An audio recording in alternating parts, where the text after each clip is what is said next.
Isang mapagpalang umaga sa inyong lahat. Nara, maligayang pagdating sa isang bagong taon at sa pagpapatuloy ng ating talakayan sa ESP. Naway kayo ay nagkaroon ng makabuluhang bakasyon at ng isang maligayang Pasko at masaganang bagong taon o pagsalubong sa 2021. Kamusta kayong lahat sa mga makakapanood ng recording na ito? Sa mga hindi nakasali sa araw na ito, yung unang pagbalik natin sa klase mula sa bakasyon. Maligaya kayo. Maligaya ako na kayo'y kahit papaano ay nakakapag patuloy sa inyong pag-aaral kahit nanonood lang kayo ng recorded sessions. Kasama ko ngayong umagang ito si Jason, si Jeremy at saka si Misay. Baka si Jareka ay babalik din mamaya. Happy New Year muli sa inyong lahat.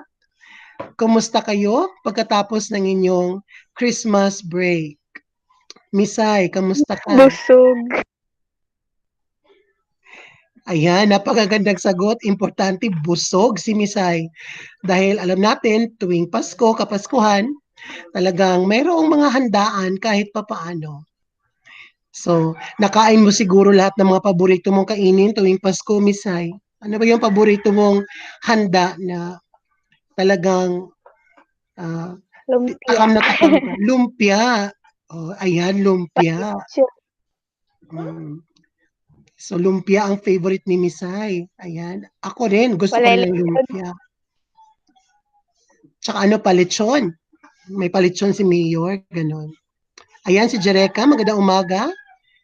No, nagyud. Magandang umaga, sir. Okay, so maraming salamat, Misay, sa iyong paboritong lumpia. Baka naman gusto mo kaming bigyan ng lumpia na yan. Wala na, Jeremy, ubos ka si lumpia. Inubos mo naman. Sana tinirahan mo kami. Jeremy, kamusta ang inyong Pasko at pagsalubong sa bagong taon? Okay na, sir. Hapay yun, sir. Hapay. Hapay? Naku, huwag natin sabihin yan. Alam natin na ang ating buhay ay malaking regalo na ng Diyos. Kaya ang mahalaga, tayo ay malusog at nagpapatuloy sa ating pagpapakabuhay dito sa mundo. So, greatest gift na yon, yung ating good health at saka tayo ay binigyan ng Panginoon ng proteksyon laban sa COVID, lalong-lalo na.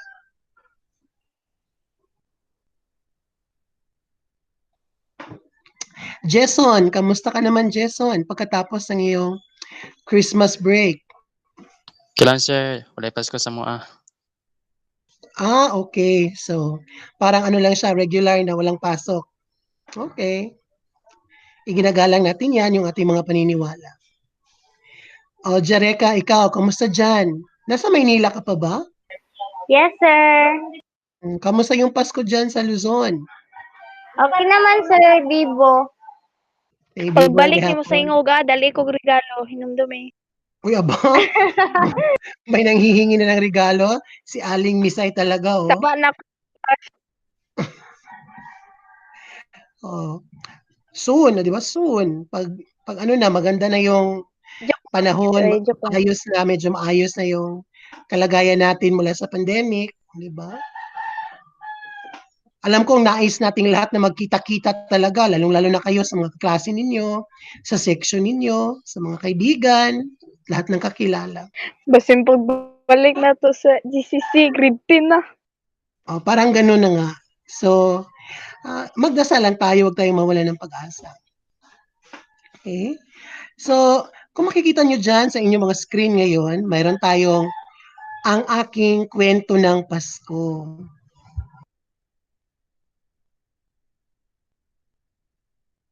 So, dyan sa kwento ng Pasko, baka meron kayong isang karanasan o habang nagkakaroon ng Christmas break. Halimbawa kay Jason kasi alam natin hindi niyo pinagdiriwang yung Pasko, pero during the Christmas break, any significant experience o hindi makakalimutang pangyayari o kaganapan o karanasan na inyong na pagdaanan? Na para bagang memorable sa inyo ngayong noong 2020 na Christmas break? Sinong gustong makibahagi, gustong mag-share ng kanilang hindi malilimutang karanasan noong Christmas break?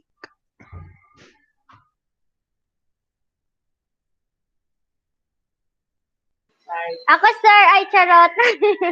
Sige, Jereka, pangunahan mo. Susunod naman yung iba.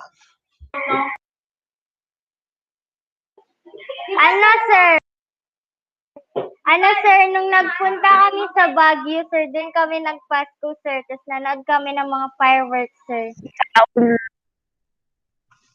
Nako, makakasana all naman tayo dyan. Sana all nakapag-Baguio. Talagang gusto ko rin makapunta sa Baguio. Di pa ako nakakapunta dyan. Napakalamig siguro, no? Nung Pasko, talagang malamig na siya, di ba? Parehara ka, tugnawas na sa Isidro. Parang gano'n. Nag-strawberry picking ba kayo? Marami ba strawberries doon? Yes, sir. Ako, talagang feel na feel mo yung pagkalay sa Soberano sa La Presa, hindi ba?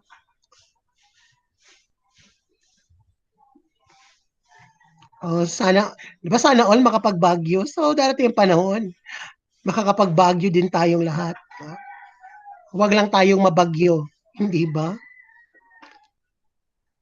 So, sige. Siguro napakasaya manood ng fireworks kasama ng pamilya. Tsaka doon sa Baguio kasi ano siya, di ba? Maganda yung view kasi mga mountain landscape, ganon. Tsaka yung malamig na panahon, parang winter na winter. Okay, thank you, Jereka. Okay, Jeremy. Sir. Kan, sir. Kanang... Dito, sir.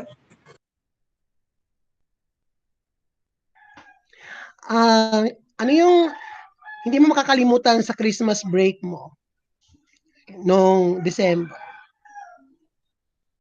Naglag, sir. Uy, naglakwat siya. Nako, hindi mo tinupad yung bawal lumabas, ha? Saan sir? Saan ka nagpunta? Sino kasama Sa mo? Moralag. Dyan lang sa Ako inyo. mga barkada. Okay. Okay lang naman basta ang kasama mo medyo malapit sa iyo yung magkakapamilya lang, 'di ba? Kasi ano 'yon, hindi naman ibang tao sila. Tsaka pag dyan lang sa community, dyan lang sa area, so alam mo namang medyo kabisado mo at saka alam mo yung lugar na safe siya. Kasi nga bawal lumabas. Kahit ngayong Pasko, COVID pa rin. So masaya naman yung hindi kayo nangaroling, parang hindi uso yung pangangaroling ngayon, 'di ba? Dahil sa Bawal. COVID, bawal. Pero sana kung walang Walay COVID, bawal. alam ko nangangaroling kayo. Nakakaipon din kayo ng pera sa pangangaroling. Yun lang ba, Jeremy?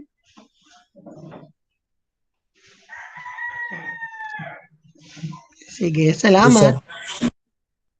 Misay, bukod sa lumpia mo, ano pa yung experience mo hindi mo makakalimutan? Kaon. Talagang pagkain lang talaga, ha?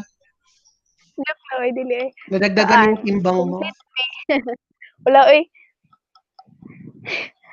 Kanang kaan, kompleto me. Ayun, kompleto at buo yung pamilya. Yan. Maganda yan dahil biyaya yan ng Diyos sa iyo, ang pamilya mo. Tsaka nagsasalo-salo, ganon. Nag-exchange gift ba kayo?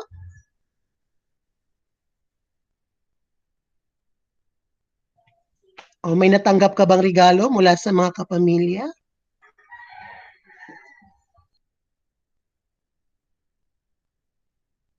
Ako, sir? Oo, ikaw, Misay. Kaan, ice cream. Ice cream, ako pagkain pa rin talaga si Misay, oo. Magkakasundo tayo, Misay, kung Ay, saba. lumpia at ice cream yung pag-uusapan natin at iba pa.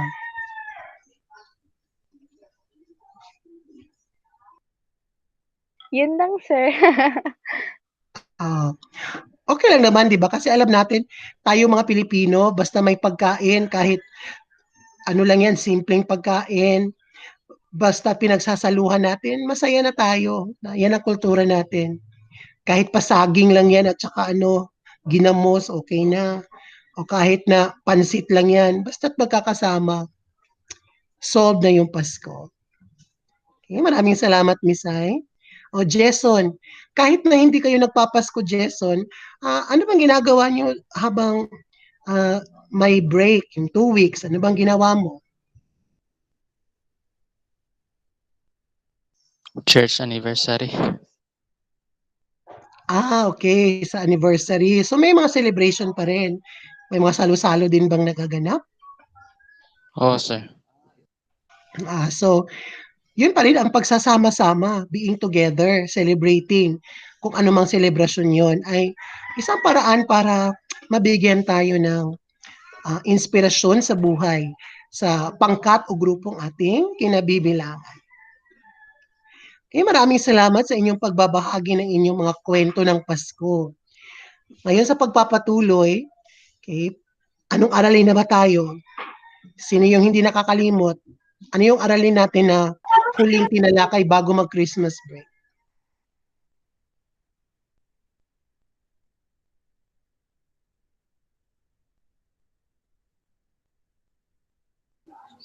Aralin to.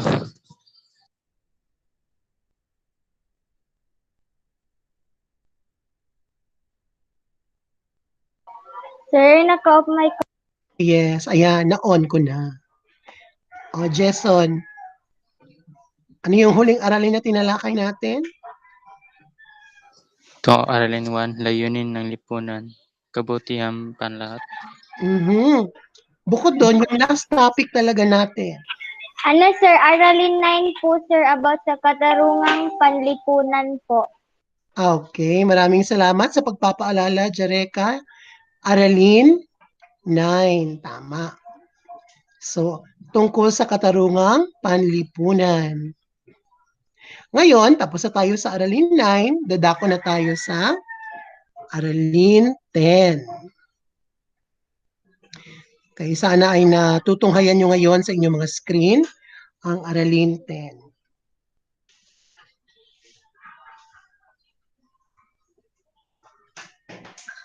Okay, sana ay natutunghayan ninyo.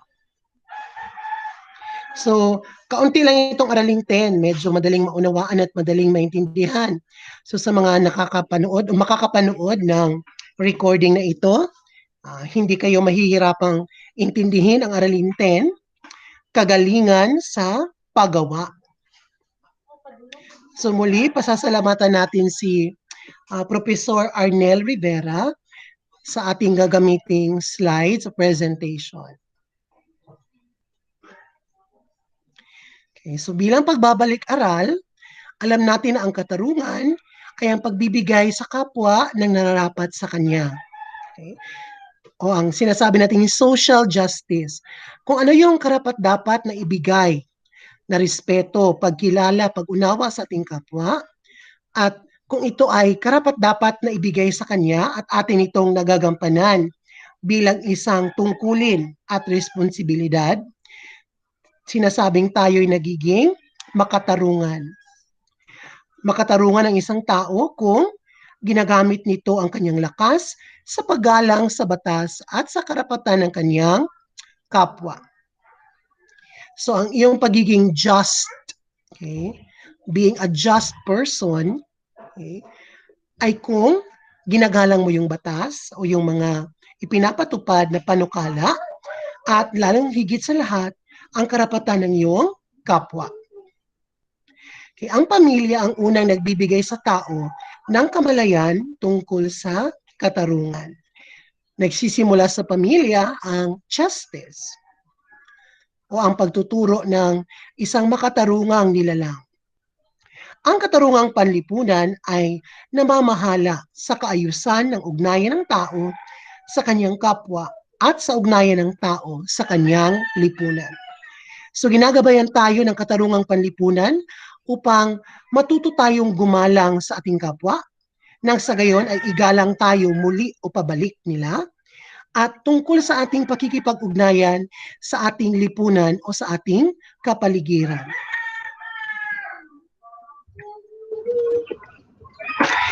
Maaaring pakibasa ng unang pangungusap sa panimula, Jeremy.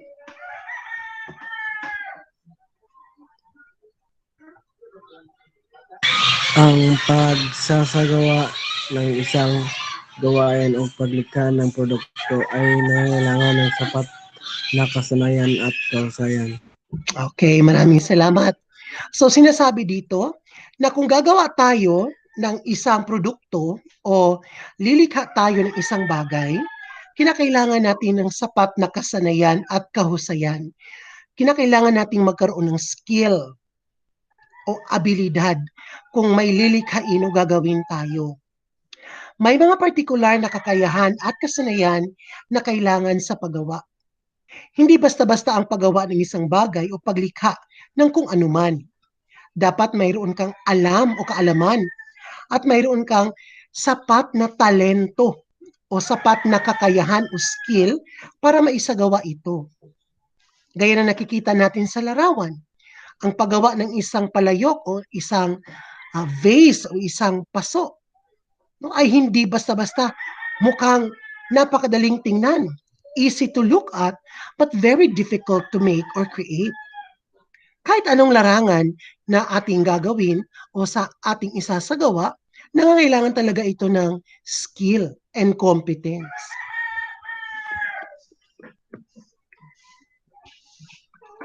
Okay, ang kabutihan ng paggawa.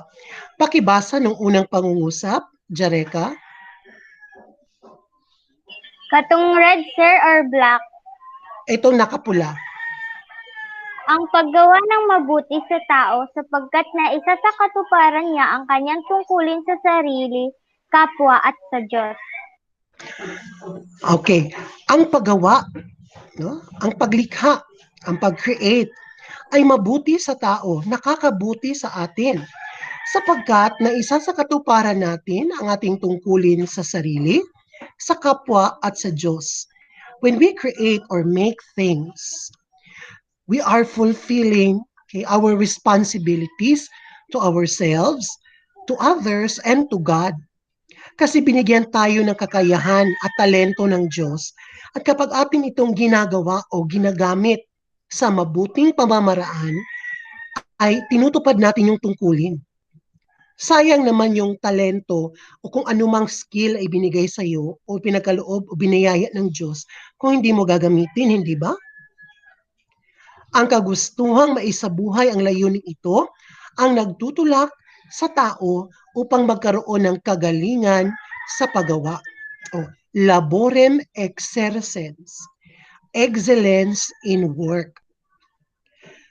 So dahil gusto nating maipakita yung talent, mai-showcase kung ano man yung abilidad natin, tinutulak tayo nito, pinupush tayo nito para mas maging magaling sa ating paggawa. Yun bang hindi ka kontento na naisagawa mo lang ang isang bagay, pero gagalingan mo. Hindi ba mayroon tayong expression? Ginalingan. Ginalingan kasi. Kasi naman, bakit hindi mo gagalingan kung pwede naman? Hindi ba? Kung marunong ka mag-drawing o gumuhit o mag-painting, hindi ka makukontento sa basta-bastang drawing o painting na lang. Susubukan mong mas maging maayos at maganda yung ginawa mo. Kung marunong kang magluto o mag-bake. Dapat may meaning. Okay. Hindi mo na basta-bastang lulutuin lang yan o ibibake yan. Sisiguraduhin mong masarap yung niluluto mo para magustuhan ng iba. At para ikaw ay mas lalo pang matuto at gumaling. Kung magaling kang umawit o kumanta, hindi lang basta-basta isang awitin lang ang iyong papraktisan. Susubukan mo rin kantahin o awitin ng iba't ibang uri ng kanta at musika para ikaw ay maging excellent. No? Magkaroon ka ng excellence in work or kagalingan sa paggawa. Okay, mga katangian ng kagalingang paggawa. Okay, Misay, pakibasa ng una.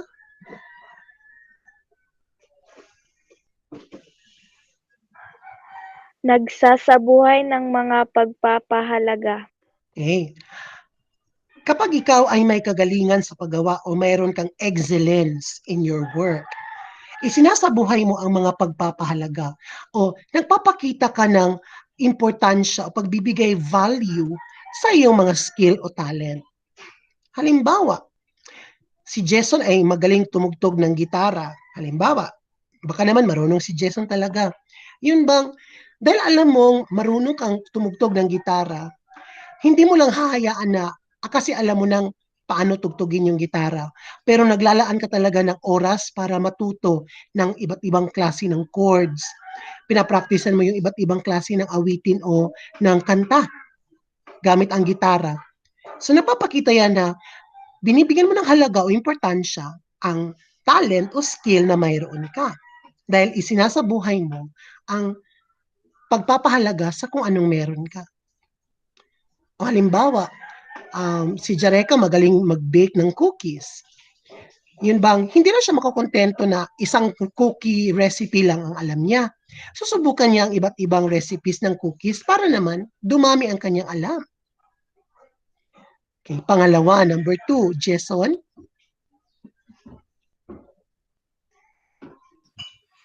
Nagtataglay ng kakailangang kasanayan. Okay, nagtataglay ng kakailanganing kasanayan. So, you possess certain skills. O syempre, kapag mayroon kang excellence sa trabaho o sa ginagawa mo, mayroon ka talagang skill para dyan. Halimbawa, si Jeremy, magaling si Jeremy mag-drawing. May skill si Jeremy. Kung magaling siya mag-drawing, edi syempre, magaling din siya sa pag-shade ng color, o yung paghawak ng lapis, o ng mga kung anong materials. May alam siya tungkol sa iba't ibang uri ng painting, kasi pinag-aralan niya yun, dahil may skill nga siya, na-develop niya.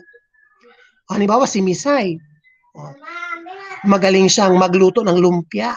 So may skill na si Misay na may taglay siyang, hindi siya natatakot na matalimsikan ng mantika. Alam niya kung paano maghiwa ng mga ingredients, ng mga gulay at iba't ibang pansahog. Hinay-hinay lang. Yun. So, kasi may kakayahan ka dapat o kasanayan para magawa mo ang isang bagay. Pangatlo, Jareka, Yes, sir. pakibasa ng pangatlo. Nagpupuri at nagpapasalamat sa Diyos. Siyempre, ibinabalik natin sa kung sino man ang nagbigay sa atin ng biyaya o kung sino man ang nagbigay sa atin ng kasanayan. Yung ating ginagawa ba ay nakapagpapasaya sa Diyos? Nakakatulong ba tayo sa kapwa? Dahil ang pagtulong sa kapwa ay isang paraan na napapasaya natin ng Diyos, at dahil doon, isang paraan yun ng pagpupuri at pagpapasalamat sa Kanya.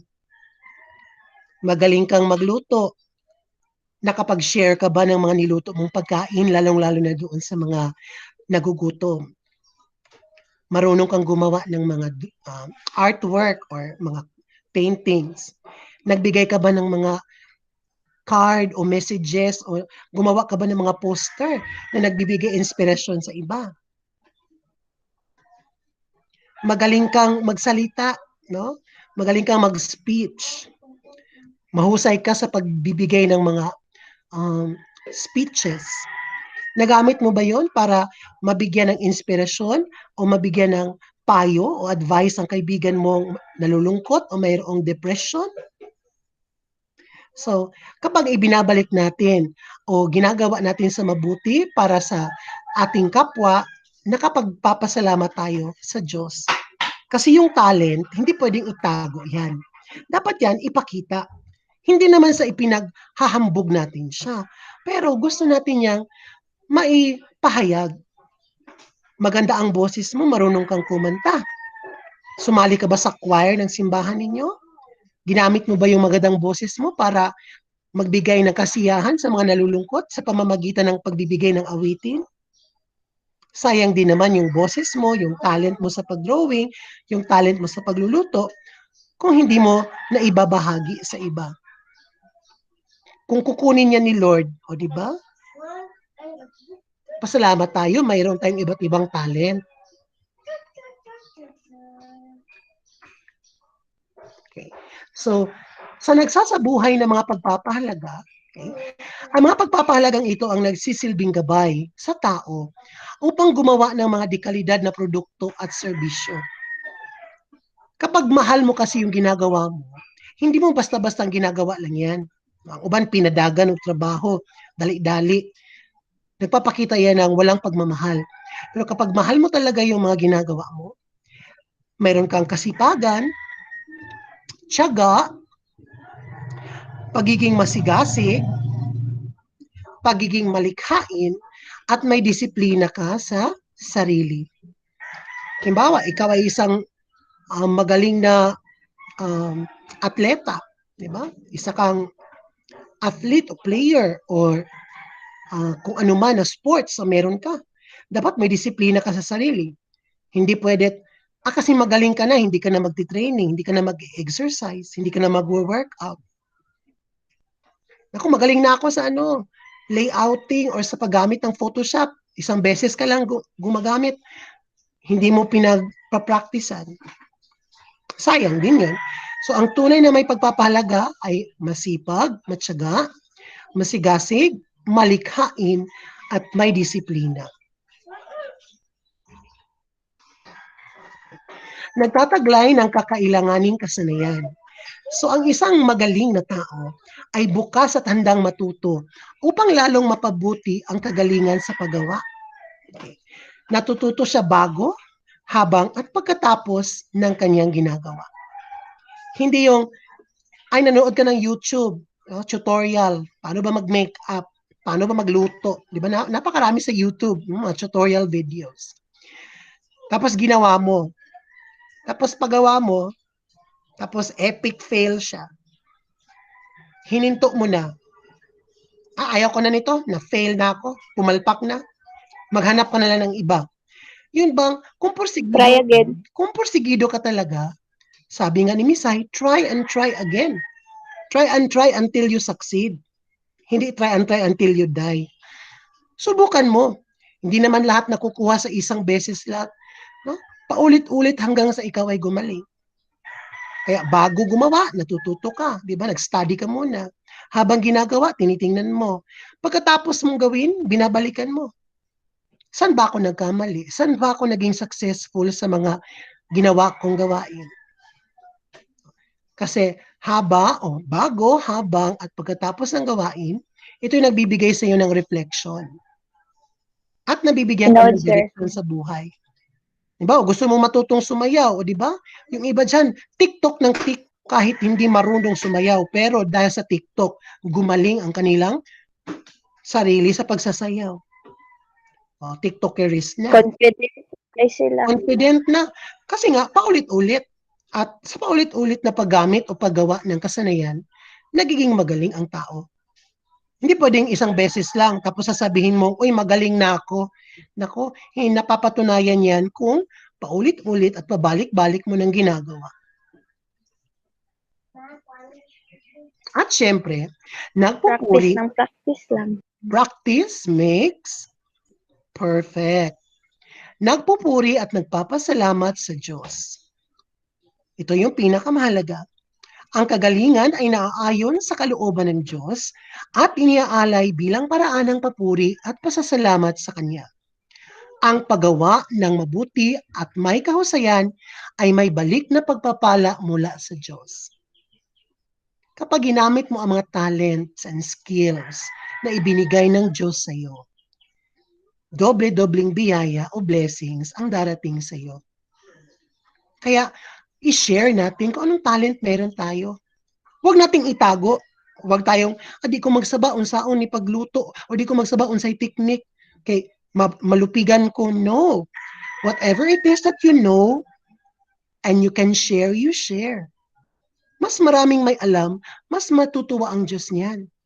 Huwag mong solohin yung talent mo. Kung marunong kang sumayaw, turuan mo yung hindi marunong sumayaw.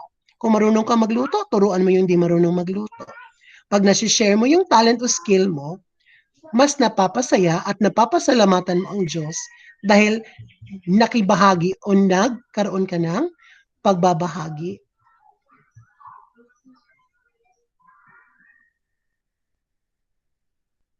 Okay. So, batayang tanong tungkol sa kagalingang paggawa. So, kailan ba natin nasasabi na ang ating ginagawa ay talagang magaling o tungo sa kagalingan? So, dapat tinatanong natin yung mga sarili natin kapag meron tayong gawain. Una, ito ba ay pinag-isipang mabuti? Did you think about it? Did you really think about it? Yung mga gusto mong gawin, pinag-isipan mo ba? Hindi dahil sa, kasi ito yung uso ngayon eh. Pero talagang gusto mo ba? Talaga bang yan ay nasa puso mo? Yung bang bukal sa kalooban? Yung pagkatuto mo o pagbabahagi ng talento mo? Nasunod ba ang mga hakbang na dapat gawin? Did you follow the steps that you must perform or do? Ang uban sa ato kay gusto shortcut, gusto magdali-dali. Kaya hindi nagsasucess o hindi naging successful. Dapat kasi kung may step-by-step process or procedure, sinusunod natin. Pangatlo, bunga ba ito ng malalim na pag-iisip? Did you think deeply about it? Kung pinag-isipan mo mabuti, nilaliman mo ba ang pag-iisip? Talaga bang binigyan mo siya ng iba yung reflection? Pang-apat, nagagamit ba ang mga talento at kasanayang ipinagkaloob ng Diyos? Are you able to use what God has given you as talents or as blessings? O nagagawa mo ba siya para sa ikabubuti? Nagagamit ba ang aral? Panglima, nagagamit ba ang aral ng buhay na natutuhan mula sa karanasan? Did you use or did you apply what you've learned from your experiences? Dahil sa ating mga karanasan sa buhay, doon tayo natututo at kung ito'y ating ina-apply o inilalapat o ginagamit, ibig sabihin yan, mayroon tayong kagalingan sa pagkatuto at sa paggawa. Gumagawa tayo ng bagay hindi dahil gusto nating maging sikat, hindi dahil gusto nating maging famous o para ibigin tayo ng lahat. Pero ginagawa mo ba yan dahil alam mong ito ay tama, ito ay nakakabuti sa lahat, at ito ay nakakapagbibigay kasiyahan at pasasalamat sa Diyos. Uy, ayan. Sinasabi ko na nga ba, kakaunti lang yung paksa sa Aralin 10. May mga katanungan ba? Wala, sir. Wala na, sir. Napakadaling intindihin, di ba? So, hindi pa tayo tapos, may kaunti pa tayong gawain. Teka lang ha. Uy, nandito pala si Matthew. Hello, Matthew. Mabuti naman at nakasali ka sa umagang ito. Kamusta si Matthew?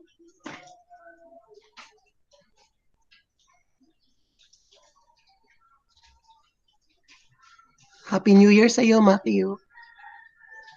Good Year, sir. Kamusta yung New Year mo, yung bakasyon mo? Okay lang ba? Okay lang, sir. Mabuti naman kung gano'n. So sabi natin, mga kagalingan sa paggawa. So, may ilan tayo mga personalidad na nagpakita ng kanilang galing. O nagpakita ng kanilang pagiging porsigido at determinasyon para gumaling. So ito ay mangilan-ngilan sa kanila lamang. At baka naman sila ay magsilbing inspirasyon o inyong mga motivation para mas lalo ding gumaling sa buhay. Teka lang.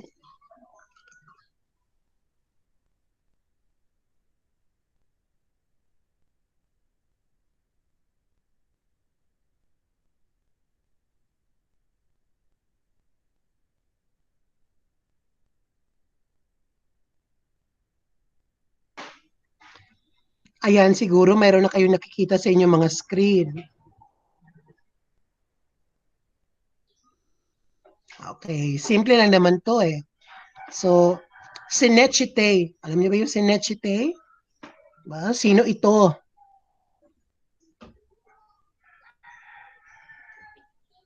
Sino to? Sino siya? Catriona Gray. Catriona Gray, idol siguro ni Jereka. So ano bang ginawa niya? Ano ang kanyang kagalingan sa paggawa? Kuan, sir. Magaling siya Tingkat. sumagot, sir. Magaling siyang sumagot sa tanong. Sa mga Bakit question. siya mapan, sir? Bakit siya matuyok?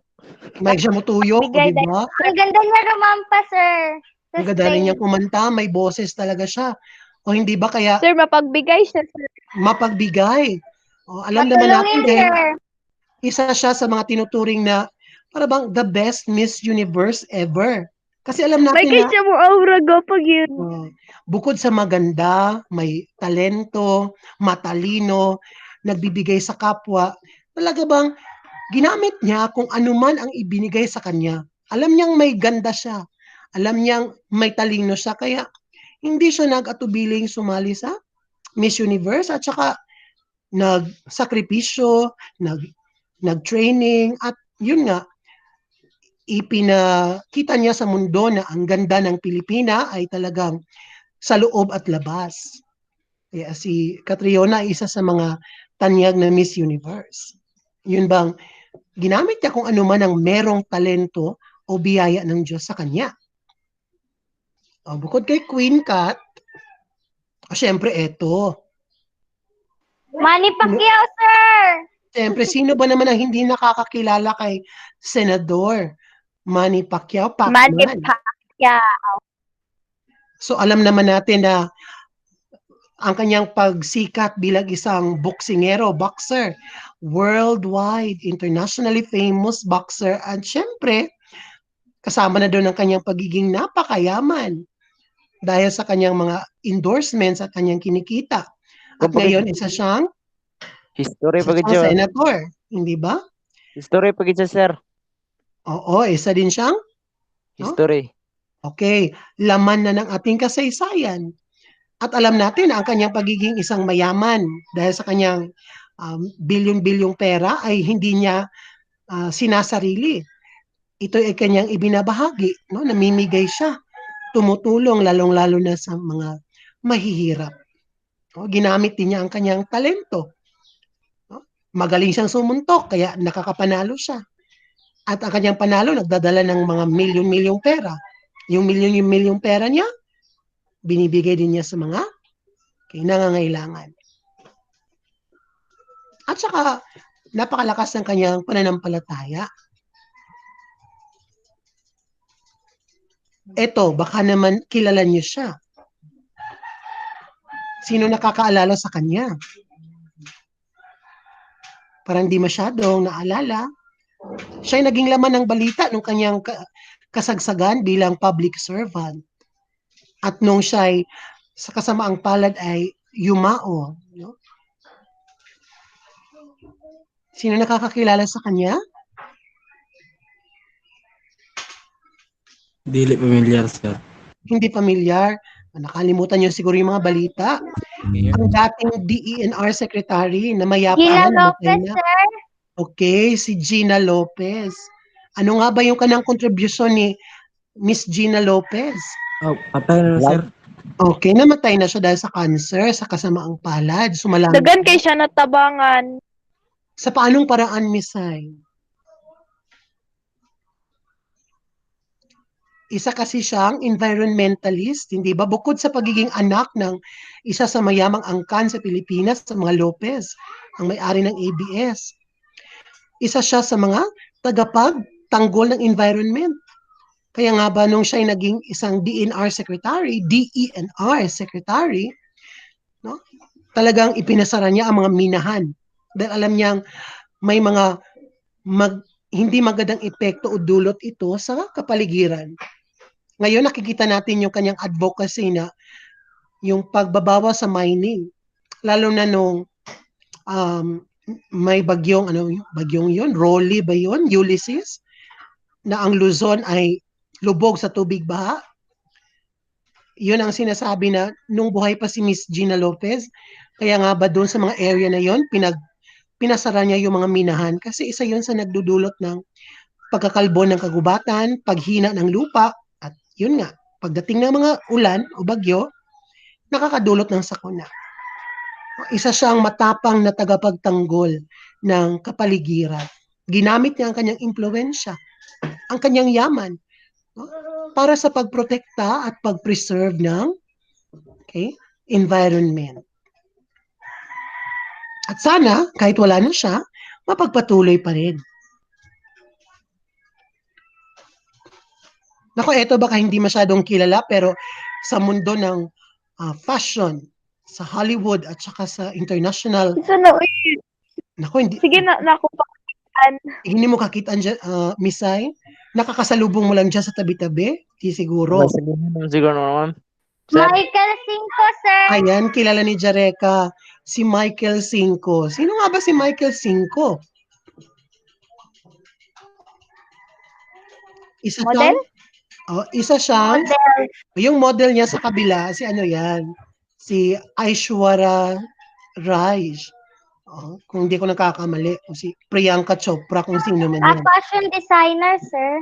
Kay isang napakatanyag na Filipino designer na nasa Dubai. Taga Iloilo si Michael Cinco, at hindi lang naman basta-basta ang kanyang mga kasuotan. Dahil ang kanyang dinadamitan ay mga prinsesa, mga Hollywood stars, mga sikat na personalidad. Dahil sa ganda ng kanyang mga likhang mga kasuotan, bihirang magkaroon ng Michael Cinco na damit dahil milyon-milyon ang inaabot. At naipakita niya na ang galing ng Pilipino ay hindi lamang local, kundi international. So ginamit niya ang kanyang pagiging creative sa paglikha ng mga napakaraming magagandang kasuotan sa mga sikat at mga mayayaman sa buong mundo. Kung i-search nyo si Michael Cinco, talagang malulula kayo sa kanyang mga sikat na mga damit. Syempre ito, siguro naman kilala niyong lahat to. Nama sa The Lea Boys. Salonga. Ay, Salonga. Nasa The Boys. Si Coach Lea.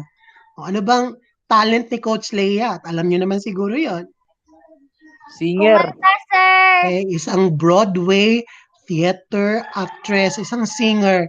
At alam natin kapag kumakanta si Coach Lea, talagang alam mong world class yung kanyang boses. Yun bang hindi lang siya sikat sa Pilipinas, kundi sikat sa buong mundo, lalong-lalo na sa Broadway.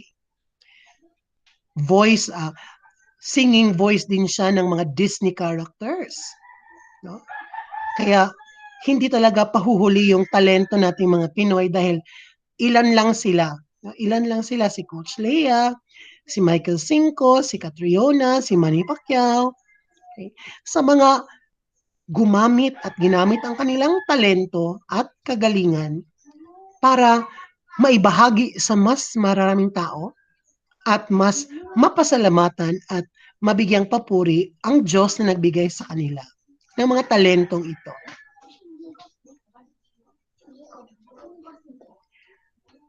Ang tanong para sa Aralin 10, ikaw, saan ka magaling?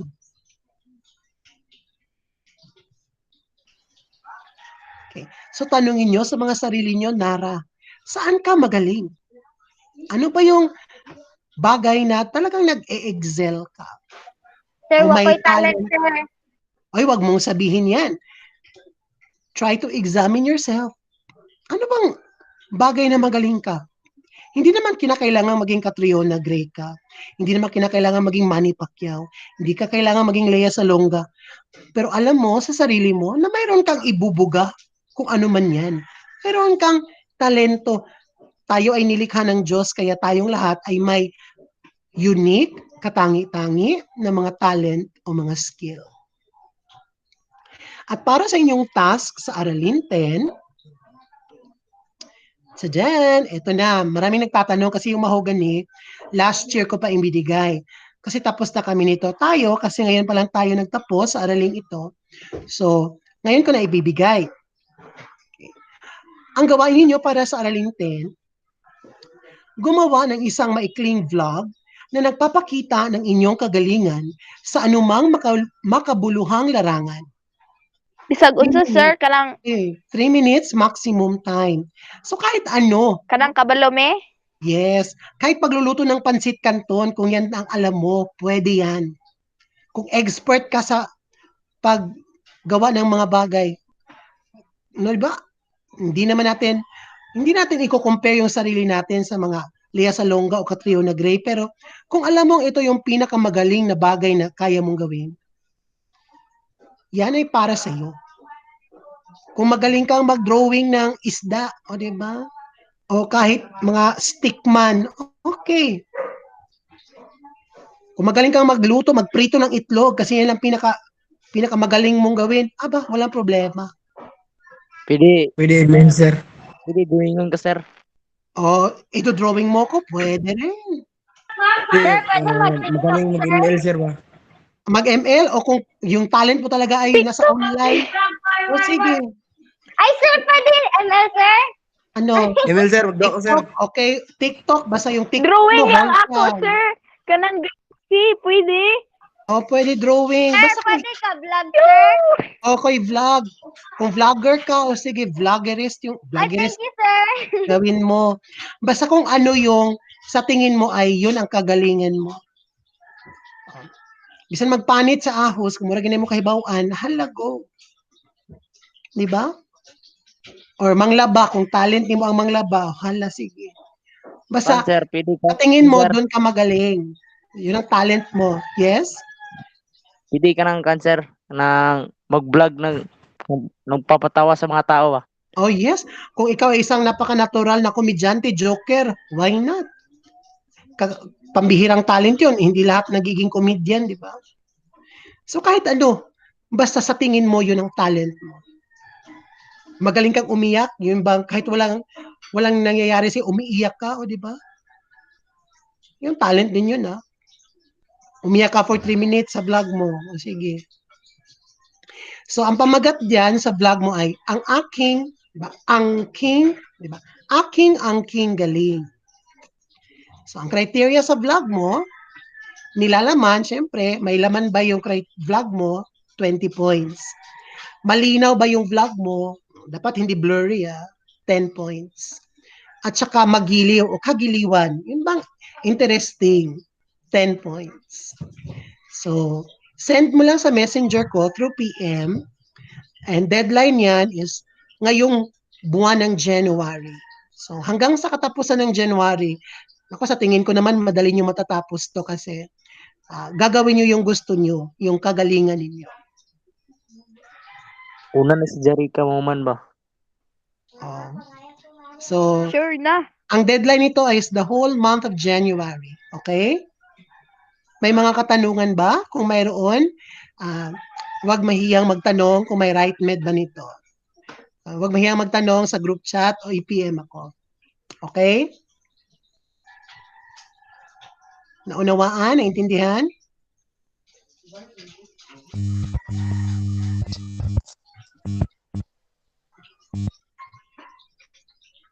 Karat lagi. Ang May tingog dumaan lang ni na Kuya Jason. may dumaan sigurong signal. So kung wala nang mga katanungan o kung nahihiyang magtanong, i-message na lang ako, ha? Tsaka sabihan yung mga kaklase. Maya-maya, isi-send ko yung recording ng klase natin sa umagang ito. So kung wala mga tanong, ito lang muna sa umagang ito. Maraming salamat. Sana kayo ay maging masaya at mas maging masipag sa pagpapatuloy ng ating mga aralin. At Happy New Year sa inyong lahat. Maraming salamat. Paalam. Hey, sir. Salamat, Bye, sir. sir. Salamat. Bye, sir. Happy New Year, sir. Ate, ay.